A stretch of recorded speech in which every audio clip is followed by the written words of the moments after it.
When we examine the history of the Second World War, the focus naturally falls on the dramatic moments, the beaches of Normandy, the tank battles in the desert, the island assaults in the Pacific. But the men who planned the war, the men responsible for winning it, spent very little of their time thinking about combat. They spent it thinking about trucks, and tonnage, and gasoline. It is a point often acknowledged but rarely explored. Logistics was the single most important element of the Allied victory. The United States possessed an immense industrial advantage, but industry alone does not win battles. That industrial power had to be converted into combat power, and then it had to be moved. The Army Service Forces, created in March of 1942, were tasked with this exact problem. They had to figure out how to take 8 million men and their equipment, and project that force across 2 oceans. It was a management problem on a scale never seen before.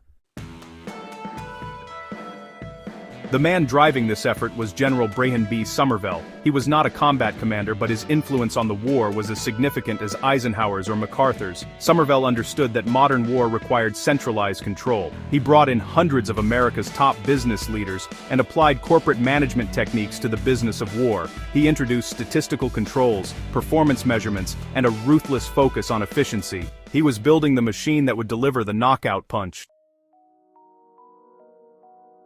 The success of the Normandy invasion depended on engineering solutions that most people have never heard of. When the Allies planned the invasion of Europe, they knew they could not capture a major port quickly enough, so they decided to build their own. The Mulberry harbors were massive artificial ports, constructed in pieces in England and towed across the Channel. Alongside them came Pluto, the pipeline under the ocean. This was a flexible pipe laid across the seabed to pump fuel directly from tankers in England to the forces in France. These were not afterthoughts, they were essential components of the invasion strategy. But the plan had limits. The Allied advance out of Normandy was far faster than anyone had anticipated. By late August 1944, Patton's Third Army was racing east, consuming fuel at a staggering rate. The rail lines were destroyed, and the Mulberry harbors, while definitely useful, could not keep up. The front line was outrunning the supply line. The solution was the Red Ball Express. From August to November 1944, nearly 6,000 trucks, mostly 2.5-ton GMCs, shuttled supplies forward. They operated on a one-way loop road, rushing ammunition, rations, and most critically, gasoline, to the spearhead units.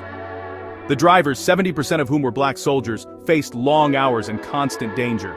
They drove blacked out at night, pushing their vehicles hard, knowing that if they stopped, the tanks stopped. The German army, for all its tactical brilliance, never solved its fundamental supply problem. The contrast with the German approach is, well, pretty stark. The German army in World War II was not the fully mechanized force that popular culture often depicts. It was, for the most part, a horse-drawn army. A typical German infantry division relied on thousands of horses for its supplies. This tied them to railheads and really limited their operational range. Even the panzer divisions, when they outran their supply columns, were forced to halt.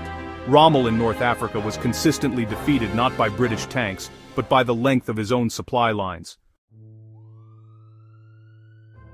The same problem doomed Operation Barbarossa. The German planning was strategically unsound because it ignored logistics. They assumed they would destroy the Red Army before the supply situation became critical. They were wrong. The vast distances of Russia, the poor roads, the different railway gauge, it all conspired to strangle the German advance. They reached the gates of Moscow, but they had no winter clothing, no fuel, and no ammunition for a final push. The campaign lost momentum not because of Soviet resistance alone, but because the supply lines snapped. The lessons learned by men like Somervell and the soldiers of the Red Ball Express did not disappear in 1945. They became doctrine. The understanding that logistics defines what is militarily possible is now a core principle. Every modern commander knows that a unit's operational reach is determined by its ability to supply itself. The logistics snowball concept, that a large logistics force can become self-consuming, is still studied today. The story of the war is not just the story of the men who fought, but of the men who kept them fighting. It is the story of factory workers, of engineers, of truck drivers. They did not fire the shots that liberated Europe, but without them, those shots could never have been fired. Understanding their role is understanding the true nature of modern warfare. it is a reminder that victory is built on a foundation of quiet, unglamorous, and utterly indispensable work. If you appreciate in-depth historical analysis that looks beyond the battlefield, make sure to subscribe to War Machiner. And if you found this exploration of logistics valuable, share this video with someone who needs to understand the full story.